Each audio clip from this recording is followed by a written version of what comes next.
All right, so a quick introduction of who I am. My name is Christian the Truth Jones. I am an international certified Les Brown speaker, international best-selling author. I'm the CEO of Return on Investment, and I show people how to successfully day trade and invest in the stock market. So that's a quick little bio about me. Right on, man. I love it. It's incredible. And how long have you been at the game for, man? As far as investing, Yeah, so I've been investing for about 4 years now, 4 years now. and I've been trading for 3 years. And how old are you right now? 13. 13, dude. So I really appreciate your hustle, man. That's incredible. I can tell you when I was 13, my mind was on a little bit of some different stuff, but it's so sick, man. So I want to jump into kind of the story, man, because I'm super curious to get like the perspective of what was, like the 10-year-old thinking that made you get into this. What kind of was the spark that lit your fire? So what really got me into investing and trading was actually I saw a 14-year-old. It was a video of a 14-year-old a couple years ago.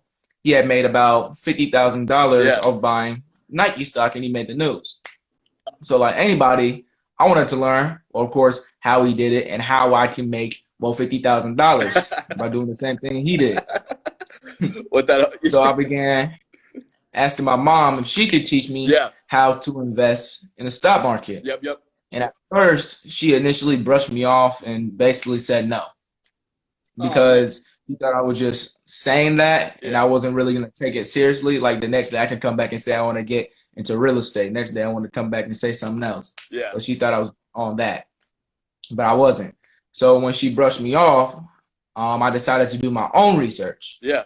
And after doing my own research, find what I can and understood about the stock market, I came back to her later on and told her I wanted to open up my brokerage account.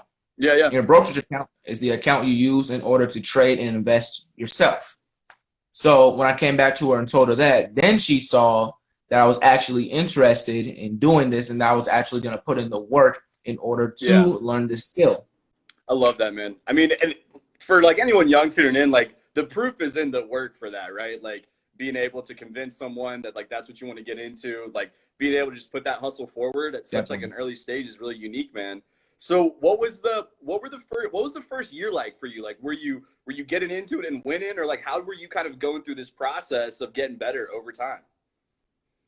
So my first year of investing, she just let me pretty much since I was still learning, Yeah. she just let me kind of pick some companies and we just invested into them. Hmm. And I also practiced a little bit what was called paper trading, which is a simulated trading to really just build my experience without Yeah. having to take any risk. So we kind of all started that way. But after about 1 year doing that, then we finally got to the real trading. And I did have a couple string of wins, had my losses here and there. So it was kind of going Yeah. back and forth my first year. That's the roller coaster ride of the hustle, though, man. So it's not Yeah. always going to be up, but you just got to weather the storm. So what I wanted to like and start like providing a little bit of value here and kind of just thinking about your perspectives on stuff. I thought it would be super interesting just to kind of go through some of your tips or some of your perspectives for just like the average American who wants to get into the game, right? Like you're starting from Mhm. zero and you're trying to figure out like, what's up, G? Thanks for jumping in. You're trying to figure out like what move could I make tomorrow to get into the market. How do you advise someone on like the first 30 to 60 days when they want to get into this investment world? So I would say my tips for that, I would say I have to go based off my nickname because I actually have an acronym for it. Well, it is truth. Yeah. And it goes like this. So you have first T. Tap 20 companies that you like and that you already buy from.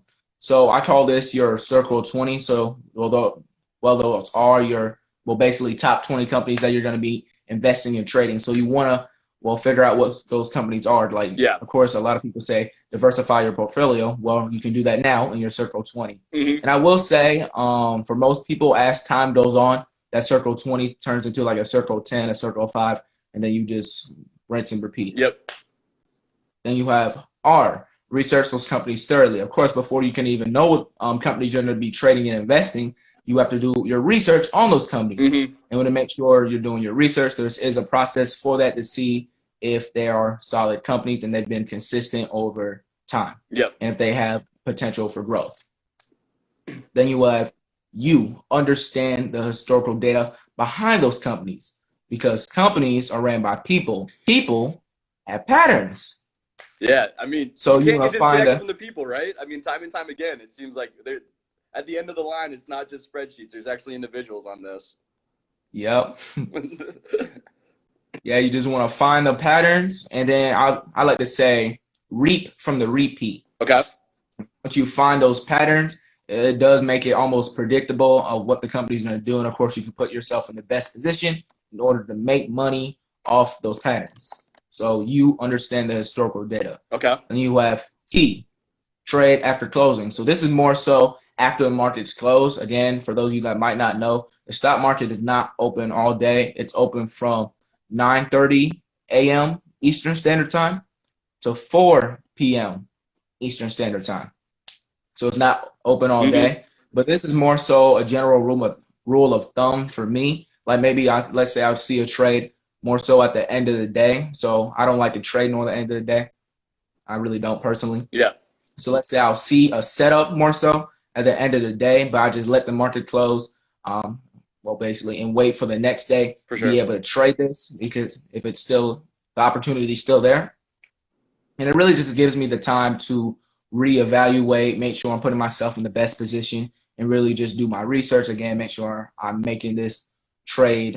Well, I'm going to get the biggest bang for my buck, Yeah, especially if I'm investing a lot of money into this. definitely. Yeah.